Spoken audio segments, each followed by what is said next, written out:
Apple has finally launched the much awaited iPhone SE second generation. The phone has the same design of the iconic iPhone 8 but with the specs of its latest iPhone 11 lineup. Now this may please the buyers who have been looking for a smaller budget iPhone, but also confuse many given the fact that the differences in specs and price is not much. There is a separate video for the viewers who have already set their eyes on the iPhone SE, link on top. So, back to this video, we will be comparing both the iPhone SE and iPhone XR and try to help you make that purchase decision. We will also compare these two devices with iPhone 11 to understand what a buyer might miss out when they choose to go with a budget iPhone. Hello friends, my name is Sunil and you're watching A2 Techno.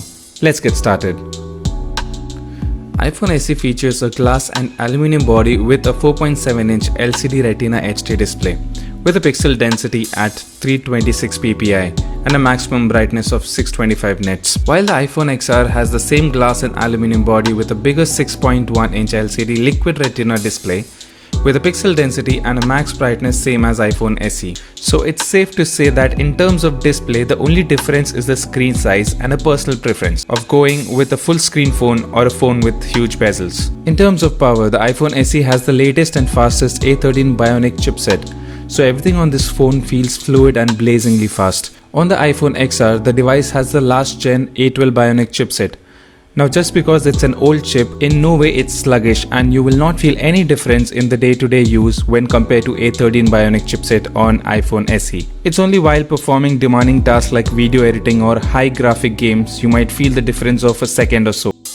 But honestly, when was the last time you edited a video on your phone, and does a second delay make any difference? When it comes to the back camera, both the iPhone SE and iPhone XR have the same single 12-megapixel wide-angle camera with f1.8 aperture. Both the devices have optical image stabilization and support digital zoom up to 5x and also stereo recording. The phones support portrait mode with advanced bokeh and depth control.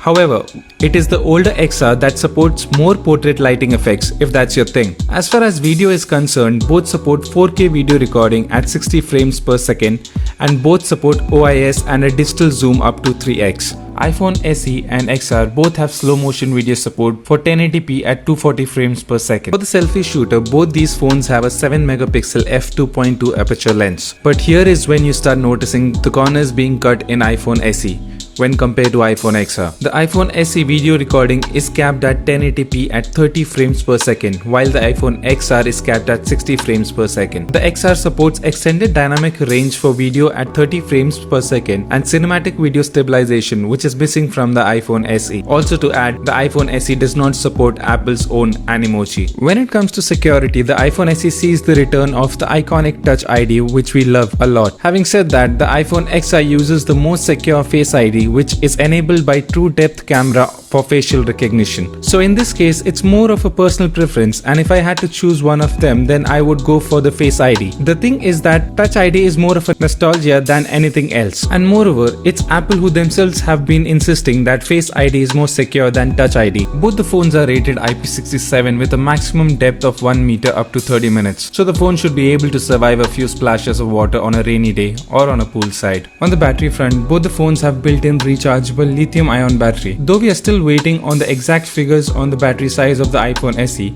it is expected to last about the same as iPhone 8, which was good for a 4-hour on-screen time. On the other hand, the iPhone XR lasts up to 1.5 hours longer than the iPhone 8 Plus, which is close to 5+ hours of on-screen time. Both the phones are fast charge capable and can be charged up to 50% in just 30 minutes. With the 18-watt adapter or higher. However, that is something you will have to buy separately and it's not included in the box. Also, both the phones come with wireless charging support, which is an added bonus. Not that wireless charging is widely popular though. So what are your thoughts on the iPhone SE? Do let us know in the comment section, and just before you leave, do not forget to subscribe to our channel. Thank you for watching and I'll see you in the next one. Peace.